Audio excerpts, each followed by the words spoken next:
দুর্ঘটনাস্থল পরিদর্শন বিধায়কের অবিলম্বে পুকুর ভরাট করার হুঁশিয়ারি। সোমবার সকালে গাইঘাটা বিধানসভার বিধায়ক সুব্রত ঠাকুর জলেশ্বর ১ নম্বর গ্রাম পঞ্চায়েতের আদিবাসী পাড়ায় গিয়ে পুকুরে ডুবে প্রাণহানির শিকার হওয়া 2 শিশুর পরিবারের সঙ্গে দেখা করলেন। পরিবারগুলোর প্রতি সমবেদনা জানিয়ে তিনি অবৈধভাবে পুকুর খননের ঘটনায় তৃণমূলের ভূমিকা নিয়ে কটাক্ষ করলেন। বিধায়ক জানালেন, দীর্ঘদিন ধরে ইছাপুর 1 নম্বর জলেশ্বর 1 নম্বর জলেশ্বর 2 নম্বর গ্রাম পঞ্চায়েত এলাকায় বেআইনি পুকুর খননের বিরুদ্ধে তিনি প্রতিবাদ জানিয়ে আসছেন। তিনি স্পষ্ট হুঁশিয়ারি দিয়েছেন, অবিলম্বে ওই পুকুর ভরাটের ব্যবস্থা না করা হলে তারা বৃহত্তর আন্দোলনে নামবেন।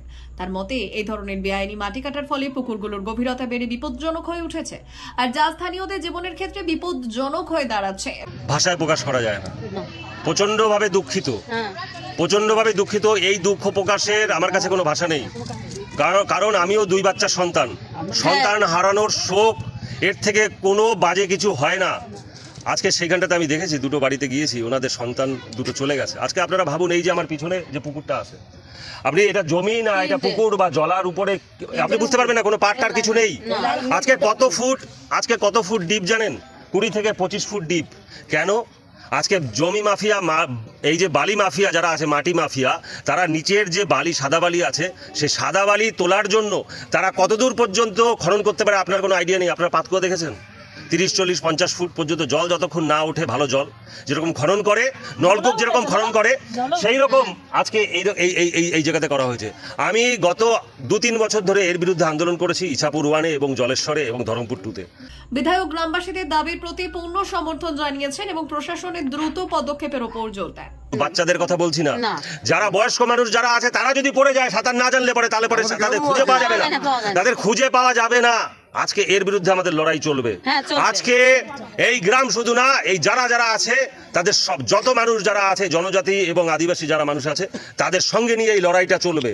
আর একটা কথা বলি, এটা তো খুবই ন্যাক্কারজনক একটা ঘটনা যে গতকালকের যে একটা বাজে ঘটনা ঘটে গেল, তারপরেও স্কুলটা কি করে খোলা রয়েছে এবং সেখানে রান্না হচ্ছে, এ তো ভাষায় প্রকাশ করা যায় না। কোনো সহমর্মিতা নেই। তারা দুজনের ওই স্কুলের ছাত্রী ছিলেন, সহমর্মিতা থাকার দরকার। আজকে দিনটা বন্ধ থাকতো। আজকে আমি খুবই দুঃখিত, কিন্তু আমাদের এর বিরুদ্ধে আন্দোলন চলবে। মাটি মাফিয়াদের বিরুদ্ধে, তৃণমূলের মাটি মাফিয়াদের বিরুদ্ধে আন্দোলন চলবে।